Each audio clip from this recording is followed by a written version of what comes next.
വളരെ പ്രധാനപ്പെട്ട ഒരു വിദേശ വാർത്തയിലേക്ക് നമ്മൾ കടക്കുകയാണ്. സമാധാന സമിതിയിലേക്ക്, അതായത് പീസ് കമ്മിറ്റി പൈസ അടയ്ക്കണം. കാനഡയ്ക്ക് ഒരു ക്ഷണം കൊടുത്തിരുന്നു അമേരിക്കൻ പ്രസിഡന്റ്, അതങ്ങനെ പിൻവലിച്ചു. സമൂഹ മാധ്യമത്തിലൂടെയാണ് ട്രംപ് ഈ പ്രഖ്യാപനം നടത്തിയത്. ദാവോസിലെ ലോക സാമ്പത്തിക ഫോറത്തിൽ കനേഡിയൻ പ്രധാനമന്ത്രി മാർക്ക് കാർണി ട്രംപിനെ ലക്ഷ്യം വെച്ച് പ്രസംഗം നടത്തി. ആ പ്രസംഗത്തിൻ്റെ പ്രതിഷേധമായിട്ടാണ് ഇപ്പോൾ പീസ് കമ്മിറ്റിയിൽ ചേരാനുള്ള കാനഡയ്ക്കുള്ള ക്ഷണം അമേരിക്ക പിൻവലിച്ചിരിക്കുന്നത്. അമേരിക്കയിൽ നിന്ന് മധു കൊട്ടാരക്കര ചേരുകയാണ്. മധു, ഗുഡ് മോർണിംഗ്. അപ്പം ഒരു നിശ്ചയമില്ല ഒന്നിനുമെന്ന് കവി പറഞ്ഞ പോലെയാണ് ഈ ട്രംപിൻ്റെ കാര്യം. എപ്പോൾ വേണമെങ്കിലും എന്ത് വേണമെങ്കിലും സംഭവിക്കാം. എന്തായാലും ഇന്ത്യ അതിലോട്ട് ഇപ്പോൾ തൽക്കാലം ചേരുന്നില്ലെന്ന് തീരുമാനിച്ചെന്ന് അറിയുന്നു. ഗുഡ് മോർണിംഗ് എസ്കേൻ. നമുക്കറിയാം, ഗസയിൽ സമാധാന പ്രവർത്തനങ്ങൾക്കായി ബോർഡ് ഓഫ് പീസ് എന്ന് പറഞ്ഞ സമിതിയുടെ പ്രവർത്തനങ്ങൾ ഇപ്പോൾ ഔദ്യോഗികമായി ദവോസിൽ തുടക്കമായിരിക്കുകയാണ്. സ്വിറ്റ്സർലൻഡിൽ നടന്ന വേൾഡ് എക്കണോമിക് ഫോറത്തിൽ വെച്ചാണ് ട്രംപ് ഈ സംവിധാനത്തെക്കുറിച്ചുള്ള കുറച്ച് വിവരങ്ങൾ പങ്കുവച്ചത്. പൂർണ്ണമായിട്ട് പങ്കുവച്ചിട്ടുമില്ല.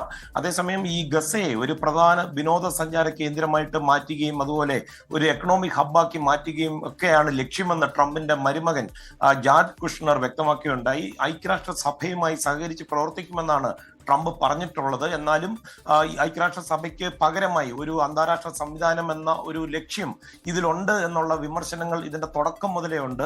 സൗദി അറേബ്യയും തുർക്കിയും ഈജിപ്തും ഉൾപ്പെടെ 7 രാജ്യങ്ങൾ ഇതിൽ ചേരുന്നുണ്ട്. ഇസ്രായേലിന് പുറമെയാണ് ഈ രാജ്യങ്ങൾ കൂടി ഈ സമിതിയുടെ ഭാഗമാകുന്നത്.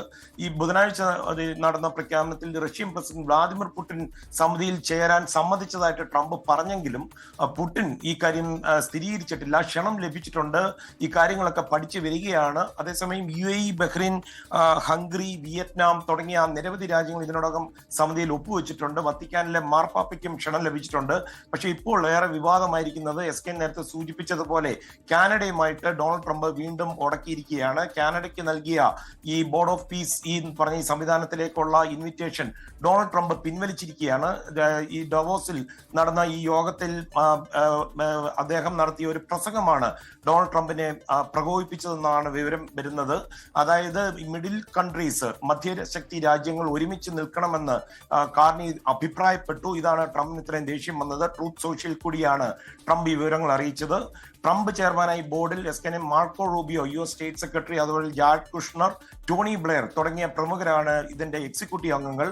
ഇതുകൂടാതെ സെലൻസ്കിയുമായിട്ട് ഒരു വശത്ത് ചർച്ചകൾ നടന്നു. അധികം വൈകാതെ തന്നെ റഷ്യ യുക്രൈൻ യുദ്ധം അവസാനിപ്പിക്കാനുള്ള ചർച്ചകൾ മിഡിൽ ഈസ്റ്റിൽ നടക്കുമെന്നും അറിയിച്ചിട്ടുണ്ട്. SK. Thank you Madhu Kottarakkara. World economic ഫോറത്തിലാണ് അദ്ദേഹത്തിന്റെ പ്രസംഗം വന്നത്, കാനഡയുടെ പ്രസംഗം.